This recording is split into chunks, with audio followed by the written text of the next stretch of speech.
I'm showing you how easily you can make my delicious and nutritious, creamy and cheesy cauliflower soup.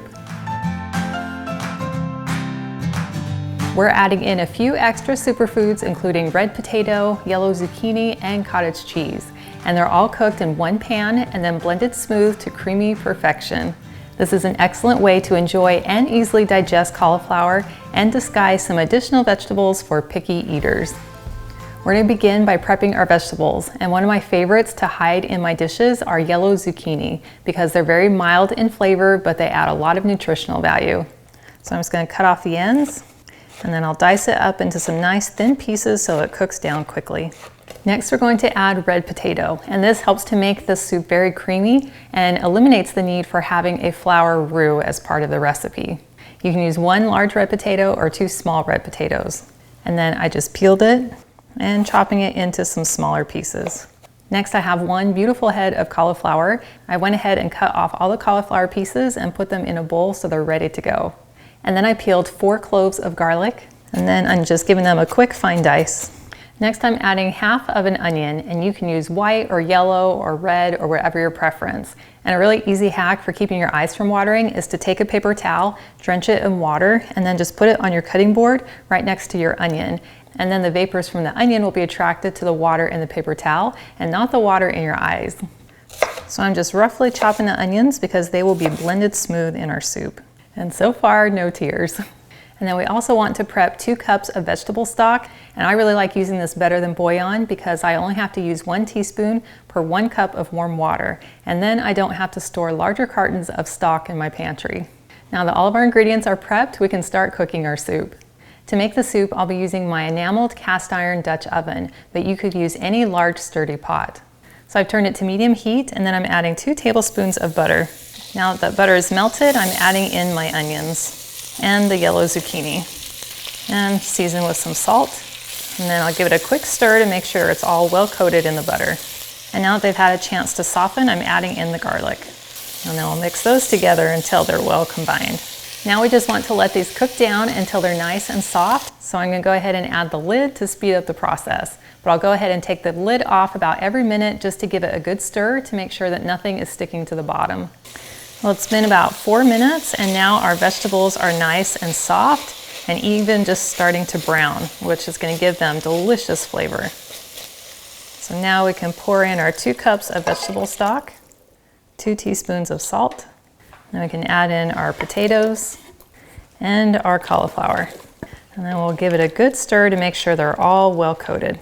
Now I'm going to put on my lid and then allow this to simmer for about 15 minutes or until that cauliflower is fork tender. I checked on the soup after 15 minutes, but the cauliflower wasn't quite soft yet. So I went ahead and allowed it to simmer for an additional 5 minutes, for a total of 20 minutes. And now that cauliflower is perfectly soft and it's ready to blend down.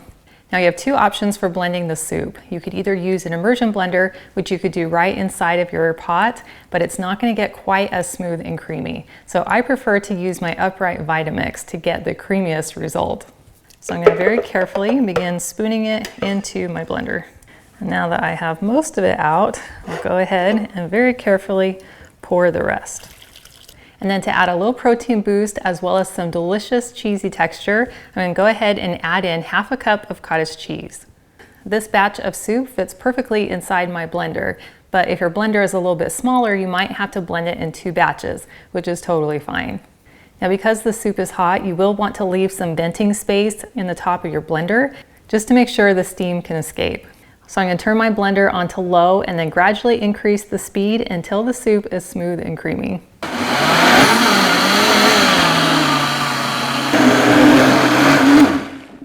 Now I'm going to turn my heat back to medium and then I'm going to pour the soup back into my pot. Then we'll want to give it a good stir. And then to make the soup even extra cheesy and delicious, I'm going to go ahead and add 1 cup of some grated white cheddar cheese. And then I'll give it a good stir so it can melt into the soup. Now this is an excellent time to determine how thick you'd like your soup to be. If you'd like it to be a little bit on the thinner side, you can go ahead and pour in a little bit more of vegetable stock or even a little bit of milk. So I'm just going to keep stirring this for about another minute or until that cheese is completely melted. So I'll go ahead and ladle some into my bowl. And then you can add some additional garnishes, which will give it even more flavor. I'm gonna sprinkle on just a little bit of some paprika, as well as some finely shredded Parmesan cheese.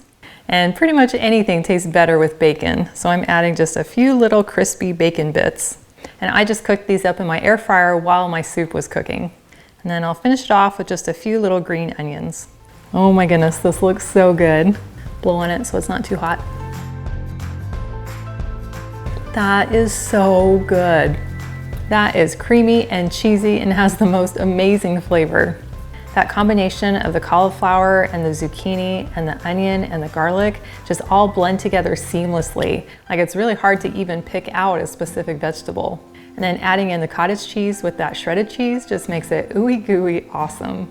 And of course, adding a little bacon on top takes anything to the next level.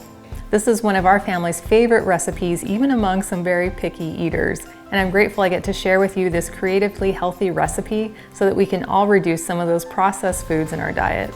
Well, thank you so much for hanging out with me today in my kitchen. And I've included a link to the full recipe, and it's in the video description below, which takes you to my website, gentletummy.com.